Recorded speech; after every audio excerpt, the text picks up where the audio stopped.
It's 6:03. Looks like Matt can't hear you. No audio? Um,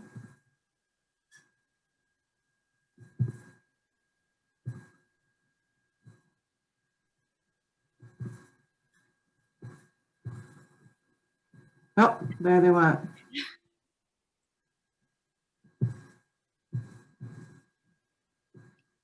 Okay, I'll just do the introduction while we're waiting for them to get here. Welcome to the Paradise Center for the Arts first virtual artist talk. We're very excited to have you here today. Thank you for everybody who's participating. We have 4 on-site galleries at the Paradise, and I am Julie Fakler, the Visual Arts and Education Coordinator, or Director or Manager, I guess whatever the correct term is. And we have the beautiful Carlander Gallery, and we have Liz Lang from St. Paul in the Carlander Gallery, Jessica Prill, Matt Leister, and Kira Leister. In our Coreyland Krieger Memorial Gallery, we have Bethlehem Academy with several different students. I'm Julie Fakler again. I am in the Varnish Boardroom Gallery as a visual artist. And we have the Paradise Center for the Arts Pottery Department in the Hy-Vee Gallery. We have a beautiful pottery department upstairs. And so we're highlighting artwork made by artists who use that studio. And we have other things going on at the Paradise. We are a multidisciplinary art center. So check us out at paradisecenterforthearts.org. And first today, we are going to have Liz Lang speak about her pieces at the Paradise. And I think she has the most pieces ever in one project at the Paradise. I could be wrong, but I'm pretty sure. And Liz was a genius to add her commute space to her studio space. And Liz, do you want to tell us about that? Oh, sure, yeah. First off, I just want to say thanks again to the Paradise for allowing my work to be presented there. It's just a great honor to be able to show this work in its entirety. Also, thanks to you, Julie and Heidi, as well for having me. So yeah, I was going to tell you a little bit just about me too. I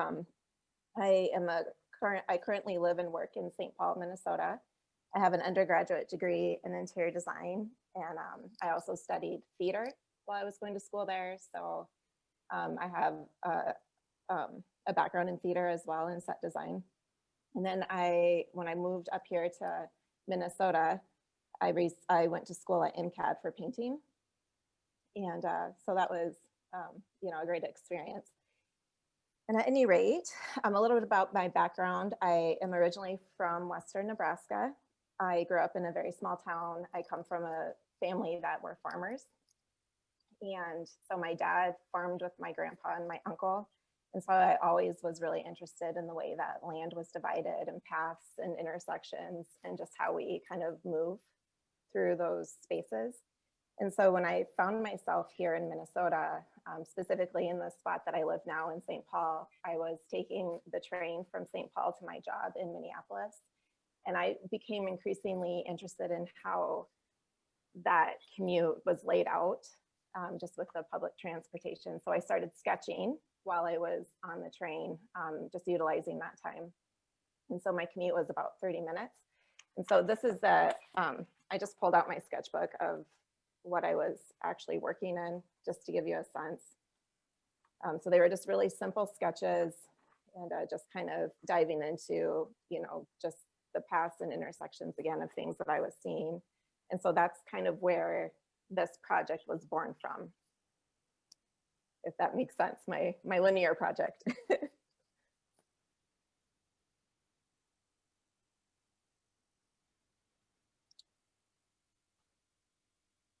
So yeah, this one looks like this is day 10. So what I did with my linear project, I ended up creating a sketch every day to mark time. And I was doing these sketches actually back in 2019. And I was using them as placeholders as a way to count down from 100 days until we would hit the new year. And then at the new year, I started posting them on Instagram. And so then they would get posted in that same direction. So day 100 is actually a drawing that I did on September 23rd, 2019. And then it was posted lastly on April 9th, 2020. So there's actually 200 days that existed between those two spaces. And so the actual virtual element of the project was something that I was investigating what we see as we move through our spaces too. And just kind of this idea of how maybe these sketches could influence some of the things that I was seeing in the physical realm too. So yeah, that's my project. And this is, so what's hanging at the Paradise Center for the Arts is the actual physical representation of those days. And it's been really fun to actually see all 100 days laid out together on the wall.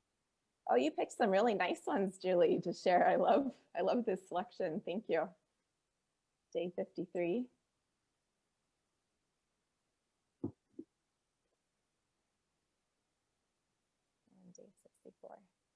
Yeah.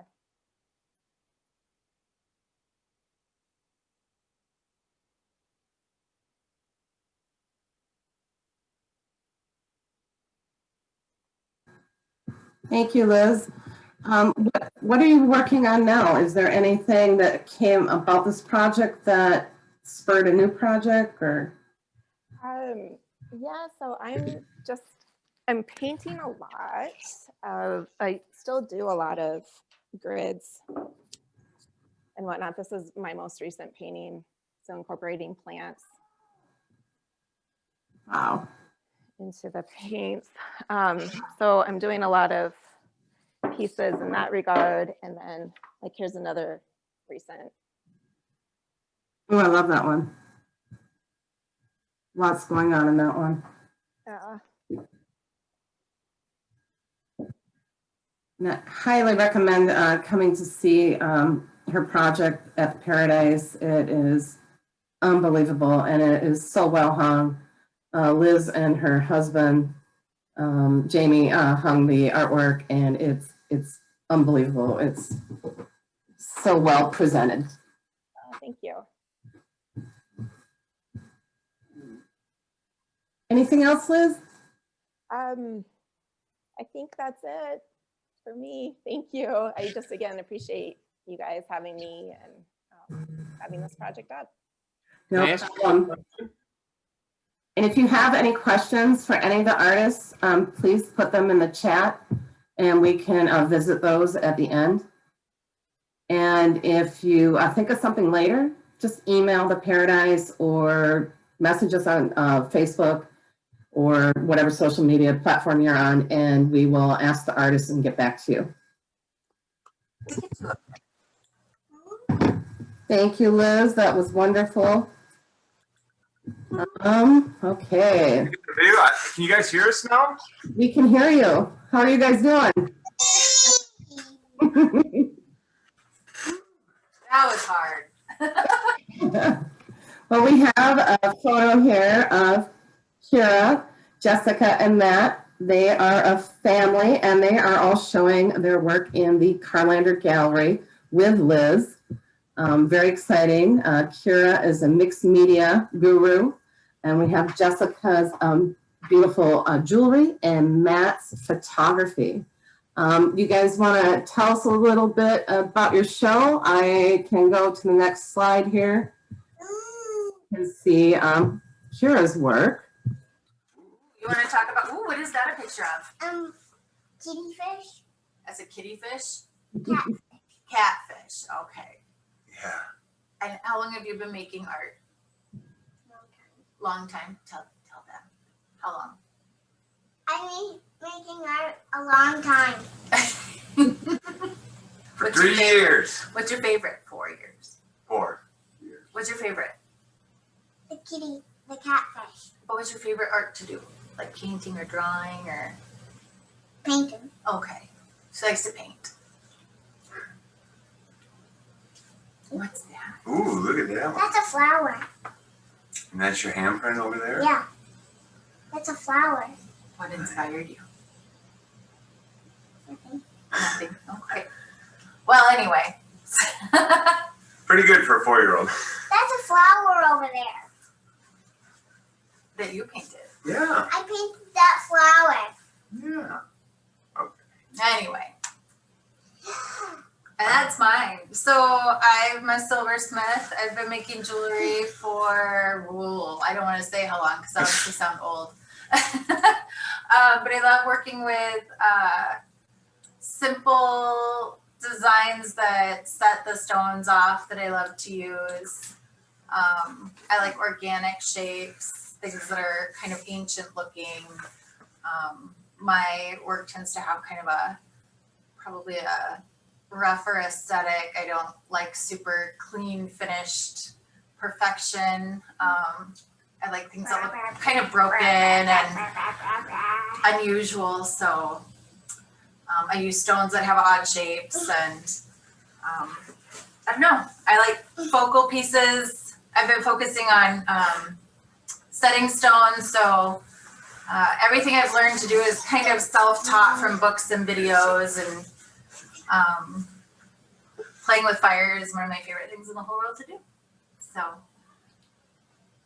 my inspiration comes from nature and stones, and I kind of don't know what I'm making when I sit down. I just find something that I love to stare at for a long time. So I want the piece that I finish to be something that you don't just look at and move on from. You want to like kind of stare at it for a while and get lost in it a little bit. And I don't know. That's me. That's you. And that's made, those pieces are made with ancient glass. So it's glass that was found or dug up off the Silk Road. So when they've been kind of tearing it up to put new road down, they pull out all this glass from thousands of years ago and people turn it into beads, and it's one of my favorite things to use. And there's this patina that happens because glass is silica and opals are silica. So the glass actually opalizes. So if I can find ancient glass that's getting that rainbow patina, I'm like, oh, it does it for me. So it's dirty, beautiful, broken, perfect.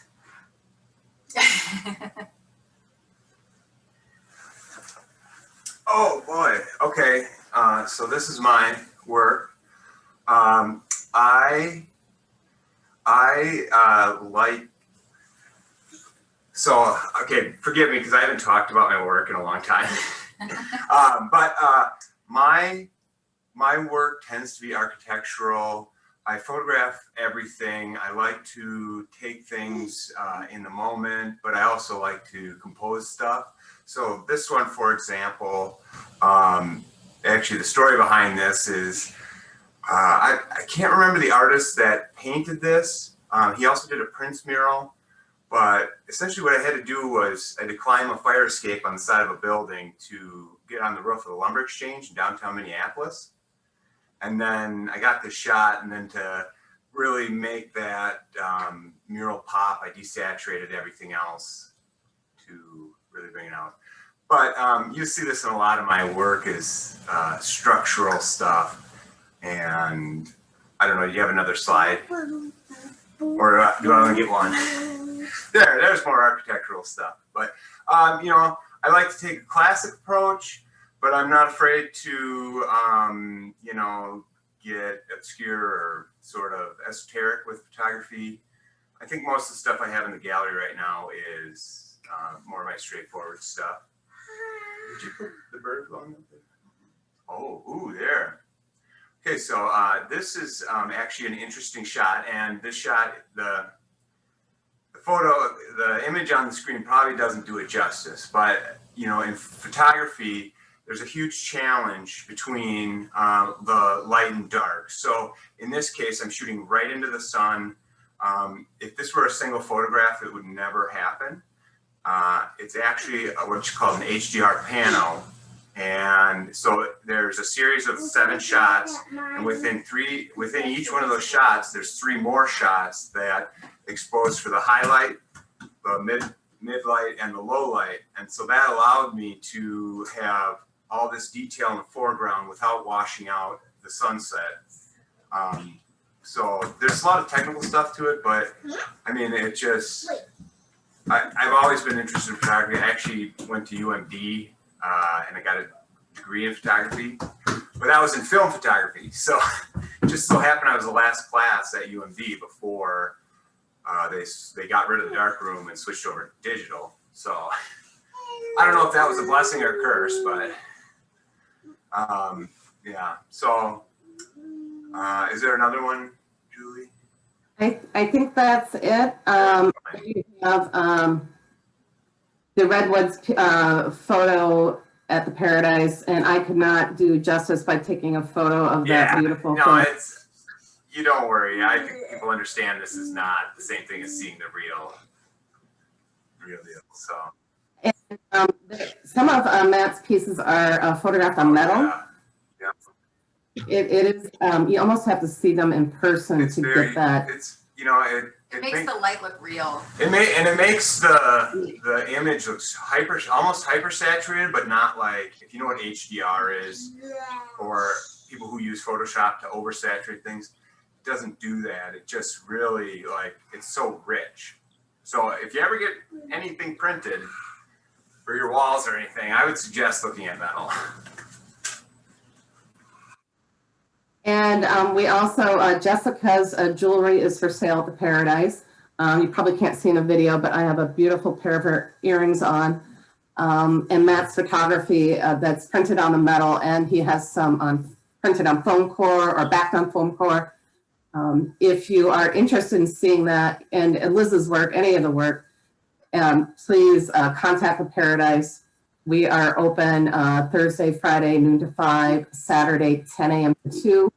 But if you are not comfortable coming when we're open, please just contact the Paradise and we'll set up a private showing for any of these galleries with you. Just keep that in mind. And anything else, guys? It was so exciting to see a whole family's work in the gallery. It was fun. We'll have to do it again in a few years and see where everybody's at. Okay, we're going to go on to Bethlehem Academy. I know, Jason, do you want to start? Sure. So yeah, first of all, I'd like to thank the Kriegers, Michelle and Trent, for keeping up this space for our high school and sometimes middle school or youth artists here in the community of Faribault and surrounding communities. So thank you very much to the Kriegers. And we just hope that our students' artwork keeps the memory and spirit of Corey Lynn thriving among us. I mean, it's just a wonderful thing. So thank you to them for keeping this space up for us at the Paradise Center for the Arts. Yeah, so this view right here, we've got a collection of pieces from ranging from, I think they're all seniors on this row. Our Intarsia program is now run by Miss Cassie Story. She is new at Bethlehem Academy this year, taking over the egg department and running the new greenhouse we have, along with working in the wood shop with the young men and women that take care of that medium. And we've got some portrait works in there from students. I think that's Kennedy, that's one of yours right there, right? Mrs. Schmiezik, there in the little niche. Yep. Yeah. You want to talk, I don't know if we have a close-up of that, but we did a portrait piece that was from the first semester this school year in one of the drawing classes. And so I asked the students to choose a faculty member, teacher, whom they would like to honor with a portrait. So Kennedy, I don't know if you want to tell a little bit why you chose Mrs. Schmiezik, our middle school science teacher. Yeah, so when we got assigned this project, I had a little bit of trouble picking who I wanted to draw, because usually I'll just pick some random celebrity from the internet, but now I had to choose someone I actually knew. And I chose Miss Smizek because she was one of my favorite teachers from back in middle school, and still now she's one of my favorite teachers. So I thought it would be fun to be able to draw her. It's a great homage to somebody who made a difference in your life. I know she's very grateful and honored that you chose her. Yeah. And Reagan was not able to, Reagan's working tonight, as is Luke is working tonight, but this is a self-portrait 16 by 20 acrylic on canvas piece. Reagan she's been a student of mine actually since kindergarten. And this piece is based off of, I should have done my research. Kennedy, are you in Spanish with Mrs. Kriechbaum? Not anymore, but I used to Well, be. celebrating the Day of the Dead, right, November 1st, the Spanish students will do the face painting as part of a daily activity for the lesson. And then they made the headdresses or the flower dresses, and it has a special name, and I can't remember what it is, and I apologize. So the girls were all gathered, and I did photos of them for the class. And Kennedy wanted to do a portrait, or Reagan wanted to do a portrait, but she wasn't sure. So we looked at the portrait that we did of her from that class, and she goes, "Well, how do I paint that?" I said, just paint it. So she's like, "Okay." That's one of the things with most of the works of students, Kennedy will attest, it's like, "Hey, I would like to try to do this." And we just say, let's just try it. The worst that can happen is it doesn't work, right? So the only way we fail is if we don't try. So otherwise, anytime you try, it's going to be a success regardless of the outcome. So yeah, that was very good. And I think that's her first painted acrylic portrait piece that she did as well as a high school student. And Casey is actually a figure skater. So she's over in Owatonna she's been figure skating for many years. Did you know that, Kennedy, that Casey was a figure skater? Good. Mm-hmm. So she has practice tonight in Owatonna, a solo practice. So this piece right here in the center, Casey's, her subject matter of choice is dragons, and she draws them and sketches and doodles them all the time. And so for this project for drawing class, it was drawing class. She did a dragon, which is in the center, and that's graphite. And then she used India ink applied with a brush to the center. And then we ended up going to distance learning for a week or so, I think it was. So we went from being in person, and then we went full distance learning for a week or so. So everybody was at home. And she's like, "Well, what do? I left a lot of my stuff at school." I said, "Well, you have your drawing. Can you scan it and then work off of your tablet and do your digital work?" So she combined her digital work. So the background is done digitally on her tablet with the scanned image of her hand-drawn piece in the middle. And so that worked out really awesome. And Kennedy, I'm gonna let you talk about, and that's good. So I'm gonna go on here. Kennedy, you can talk about this piece. This is your work here. All right. So most of my life, like I've pretty much just been drawing people. I really like drawing people, but I only ever do it with graphite. So this year when I joined the my art class, I wanted to try doing something with acrylics for the first time. I've done portraits with acrylics before, but it hasn't actually been blended at all.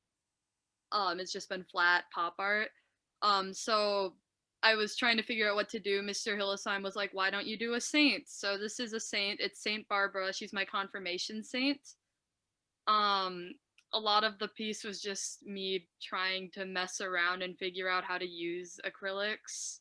And I messed around with colors too. You might be able to see some like blue in the shading or pink in other parts of the piece that I mixed in. But yeah, it was my first time ever trying something like this, and I think it turned out really well.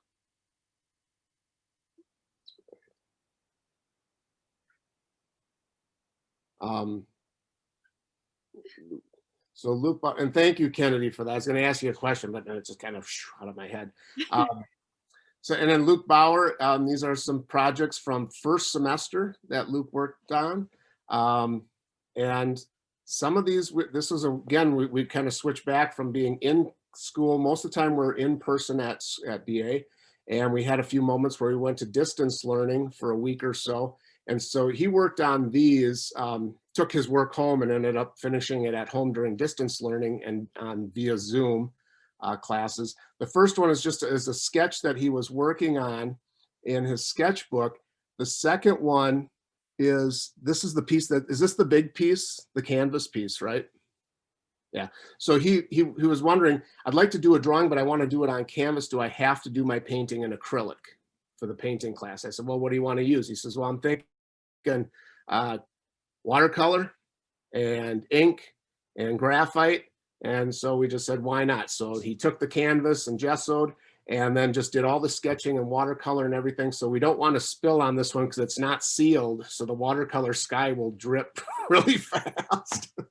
So, but that's the thing of like just using unconventional means at times. There's a lot of watercolor artists that'll paint on canvas, but it's most of the time on paper. But it just gives it a different effect. And Luke's scratchiness, the gesture lines that he uses, he's developed this really wonderful style of drawing. His drawings are very similar to these sketches for his illustrated paintings as well. And Luke's a senior as well, so we'll be missing Luke, and Kennedy's a senior, and all these kids graduating this year. It's gonna be hard to say goodbye. Jason, do you know how many students have artwork in this show? 10 students, 13 pieces of art for this show. And we have, I think we have 8 pieces ready for February 14th, because we'll take this show down. We're putting up another show right after that. And I've got 8 pieces pretty much ready to go. I just have to mat. I have to cut matting for some pieces. And looking at Liz's work, what we're doing right now, we're doing compositional design drawings in our drawing classes. So dividing up and coming up with different patterns and lines and shapes. And so we're going to have a lot of smaller 5x7 pieces. And I thought we'd do our work smaller, and you kind of inspired me to think small and lots of numbers. And so all the drawing kids are doing these smaller pieces. And I'm kind of excited. It's gonna be a lot of work, a lot of late nights coming up here to sit and cut all the matting and get them into the frames, and see if I've got enough frames that I've found out of dumpsters to get everything into it. So it'll be great though. But Liz, thank you, because I think subconsciously all of your pieces put together as a giant body of work. It's not going to be as big as that. I'm hoping to have maybe 10 or 15. So like a 10th of what you've done. But so they can see it as a full body of work, taking all these pieces and coming together. And the commonality is the idea of design and shape, repetition, pattern, values and contrast. And I'm excited to see it go up on the wall at the Krieger Gallery. So. Well, that's super exciting. Thank you for sharing that with me. You'll have to send me images when you have it installed. Yeah, we will. And Kennedy's working on a piece right now. She's in one of the drawing classes. So Kennedy, that's kind of, I think, you see the similarity, that crossover of all Liz's pieces, and then we'll put all these together. I'm actually getting a little flustered because I'm kind of getting excited about it now. Like, oh, this is gonna be great to get the next show up. That's cool. Well, and thank you for bringing that up too, because that part of the reason why I displayed them in the way that I did was because I wanted to kind of mimic kind of the grid system that we all find ourselves, when we use Instagram, specifically social media. So Yep. that's there was kind of some thought behind, the way I framed them too. But yeah, the framing part that's a lot of work. I did all of those pieces too. You find joy in it. You find joy in the work of framing and matting. And Yeah. I haven't yet taught the students how to fully frame and cut mat board yet, but one of these days I think I'm going to have to instill that so they can be matting and framing their own works in class. That would be nice. But yeah. Is Luke's the last one from the group? I believe so, but I just wanted to say how exciting it is that artists can feed off each other. You know what I mean? Like Liz inspired, your project, and I think that's why the arts are so important, is we all inspire each other. Exactly. We're not so different. We're all very different, but we have these common threads, the fabric that we have in our cultures, that we're all connected in one way or another, either in person, or ideals, beliefs, spirituality, that great energy we all have. We're all the same way. And the same thing with this gallery with the BA students. If you want a private showing, you know, just email or call us and we'll set an appointment up so that can happen. And I know some of the parents did come for the opening reception we had. Well, awesome, thank you. We missed the opening receptions. Can't wait till the time comes when we can have it filled up again. Yeah, live music and food, and yeah, we're looking forward to that too. Thank you, Kennedy. I'm so glad you could be with us today. And good luck at volleyball practice. Thank you. Have a good night. Okay, let's see what's next. Okay, it's kind of awkward, but I am also one of the artists. I have artwork in the Varnish Boardroom Gallery, and my show is one painting for each year for the last 12 years. I just started displaying my artwork at the Paradise Center for the Arts in 2009. And this painting is of my cat Willie with a quilt behind him from 2009. And so I have one painting for every year. I'm not going to show you all those tonight, but this is the oldest one. And this one is actually from 2017 from a Southeastern Minnesota Arts Council grant I got to paint the farm animals in Southeast Minnesota. I basically paint pet portraits and livestock, and that's what you'll see here today. I also will teach you how to paint pet portraits. I am offering a pet portrait class at the Paradise Center for the Arts January 27th, and then I'm also offering a Paint a Portrait Pet 2.0, which is the 4-hour class in February. So if you're interested to learn how to paint, how I paint, I will teach you step by step. This is a newer painting. This one is 2018. This is my cat Willie and my dog Charlie on the right and myself in the center. I try to participate in the Lanesboro Arts Center group shows. They usually have a group show every summer, and this one I created for their self-portrait show. I used to do a lot of self-portraits in college when I went to Minneapolis College of Art and Design. But in the last several years, I have not done a self-portrait. This is as close as I came. So you can see me in the background with my pets. And this is the last painting in the exhibit. This is my cat Dickens from 2020.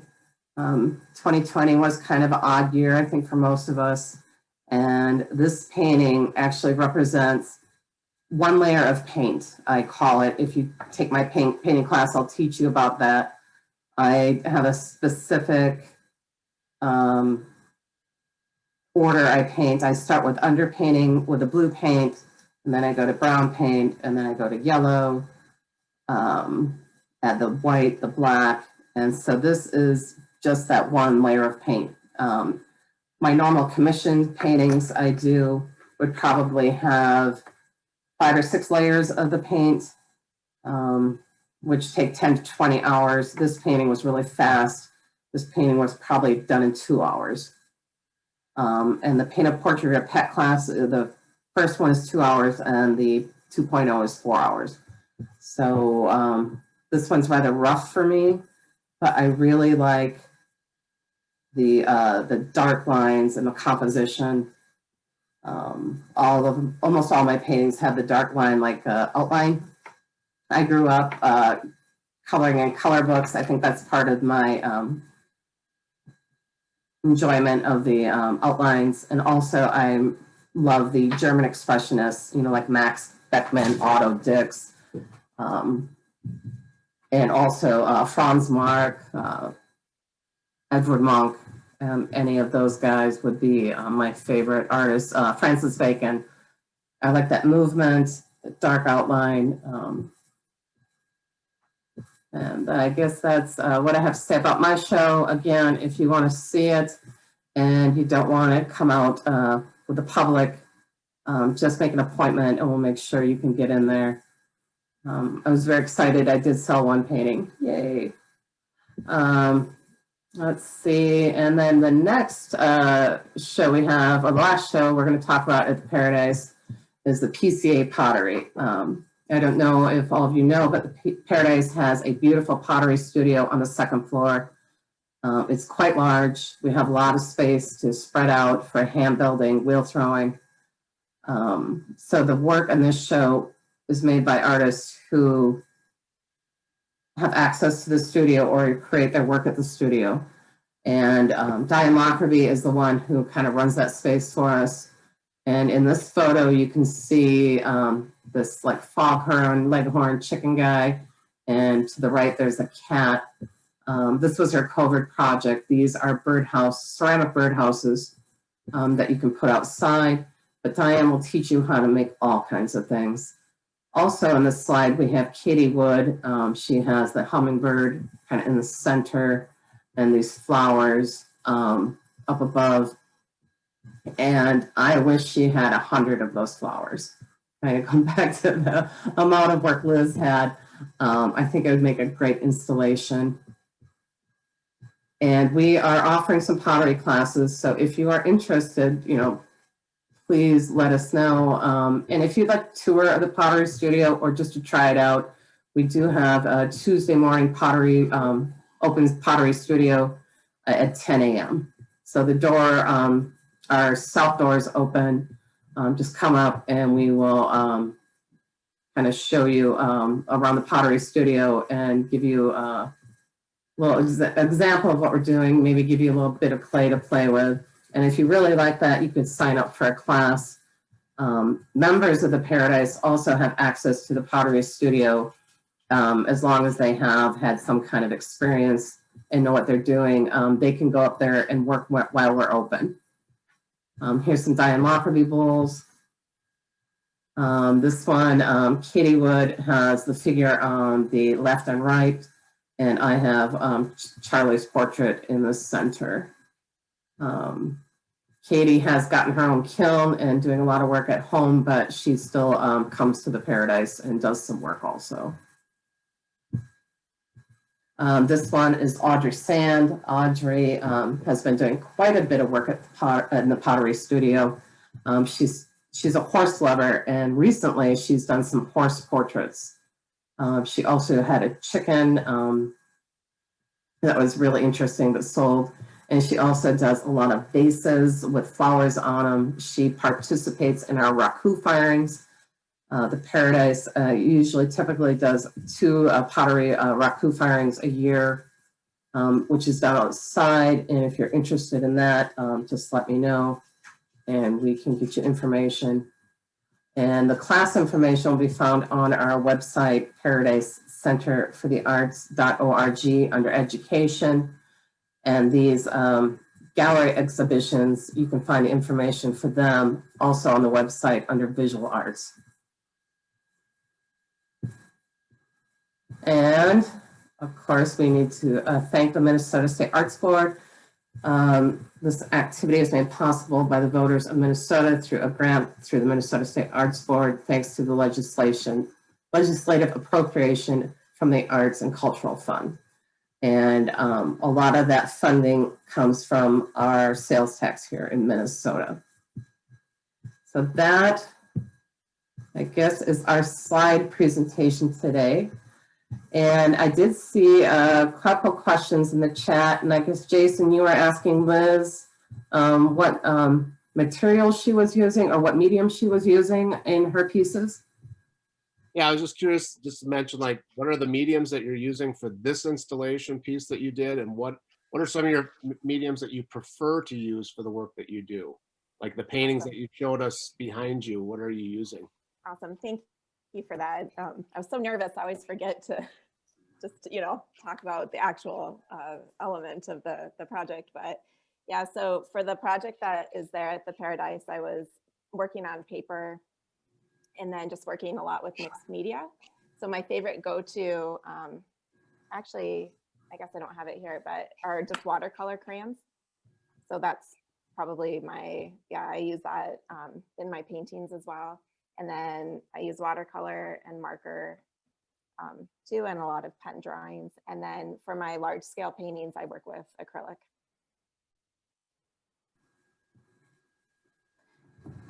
And Liz, do you have any work coming or any other shows coming up, or is there any way we can see your work online? Yeah, so I have my website right now. It's just my name, lizlangart.com. And so if you go on there, I actually have everything uploaded for this particular project too. So you can actually see the corresponding virtual element from the project.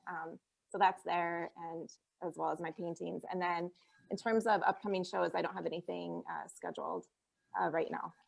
And your pieces are for sale, correct? They are for sale. Thank you. They're 12 by 12, $100 each. And you're not afraid to break up the Not at all. set? Okay. No, that's I think that's part of the process for me too, is this is kind of hopefully the one time that they'll be together. And Wonderful. I'm glad we could do that. I'm so glad we could make that work out.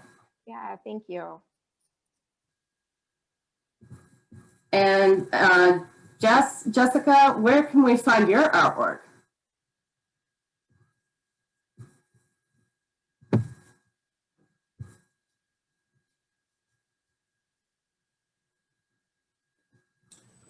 Oh, I worked a computer. This is a big day. If you want to find my artwork for the next few weeks, it'll be at the Paradise Center for the Arts.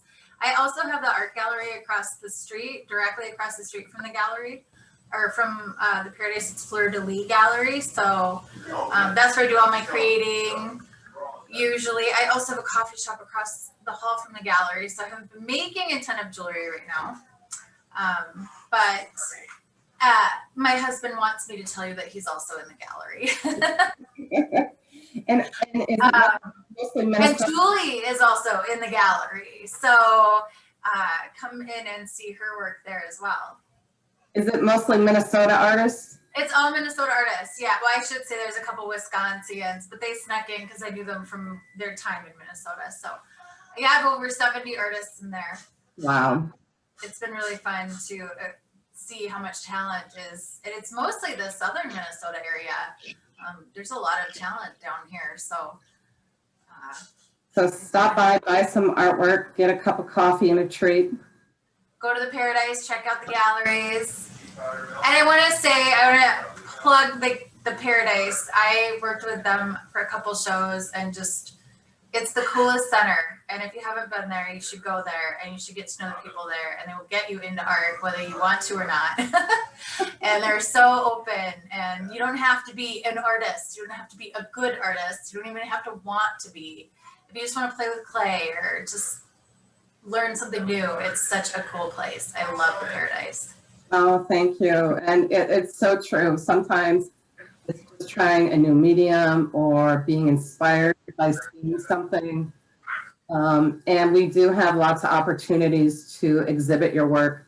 So if you are a emerging artist, young artist, we have the Krieger Gallery for 18 and under. We have the Hy-Vee Gallery as a space, I think that's easy to get in. We have the more professional gallery, and we have Healing Arts at District 1 Hospital. So there's all kinds of opportunities. So if you're interested in showing your work, please contact us. And anything else you guys want to share tonight? Yeah. A big thank you, and thank you to all the artists visiting and showing. And I'm a lifelong resident of Faribault. I was born at District 1 Hospital. I've lived my whole life in Faribault, basically, with the exception of going off to college, and seen the art center go from the lost floor building and move into the new place, and just the way that it's grown, the process of change, and it's changed for the better. And to Julie and Heidi and everybody that's been working so hard to keep things alive, especially during the COVID times and shutdowns. We know it hasn't been easy. It's been a struggle. So God bless you for, having the serenity and patience to get through every day. We're very grateful. And I know I speak on behalf of my artists at Bethlehem Academy. We're really grateful for the opportunity to be able to show youth art, student art in a public space that is seen by literally thousands of people, that opportunity to have a public showing and, you know, dress up for the big dance with your art.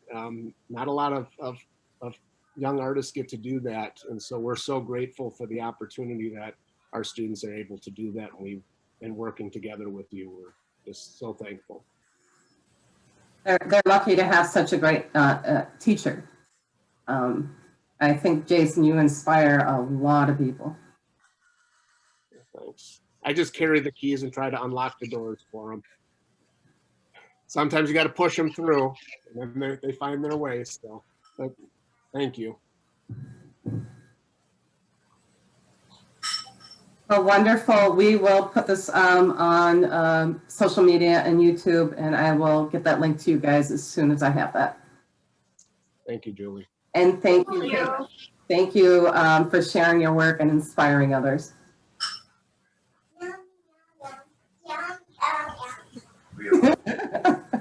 My kid's about to totally bomb this thing, so I'll get out. I think we've done really good. It is 6:50, so I think we will be done with our first big talk ever in the history of the Paradise. So thank you guys. And once we get this out on social media, spread the word. And thanks. Thank you. Thank you. Thank you. Thank you. Thank you. Bye. Good night. Oh boy, kids. You're great. You're nuts.